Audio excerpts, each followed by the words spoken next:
नमस्कार मित्रांनो. एक मेडिकलचे दुकान होते. औषध घेण्यासाठी लोकांची गर्दी होती. मेडिकलवाला शक्य तेवढ्या लवकर प्रत्येकाला अचूक औषध देत गर्दी कमी करत होता. त्याचा सहाय्यकही आपले काम चोखपणे पार पाडत होता. त्याच वेळेस रस्त्याच्या पलीकडच्या बाजूला झाडाखाली एक बाई मेडिकलकडे वाट बघत तटकळत उभी होती. बहुधा ती मेडिकलमधील गर्दी कमी होण्याची वाट बघत असावी. मेडिकलवाल्याचे तिच्याकडे लक्ष गेले.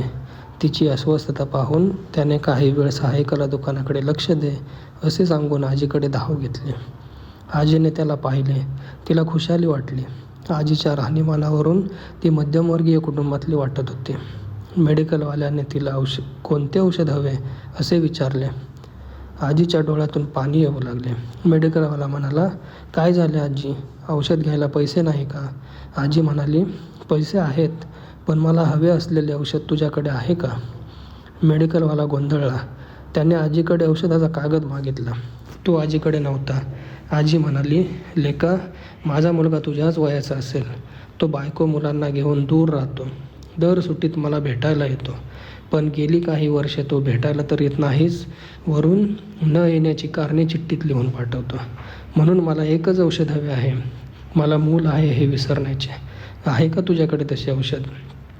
मेडिकलवाला निःशब्द झाला. कारण या औषधाची गरज आज अनेक पालकांना निर्माण झाली आहे. अद्याप या औषधाची निर्मिती झालेली नाही. खरोखरच असे औषध निर्माण झाले तर म्हातारपणी कित्येक पालकांना होणाऱ्या वेदना तरी कमी होतील. मित्रांनो, सगळ्यात मोठे कोणते पाप असेल तर ते म्हणजे आपल्यामुळे आपल्या पालकांच्या डोळ्यात अश्रू येणे. त्या पापाचे प्रायश्चित्त कोणत्याही पुराणात दिलेले नाही.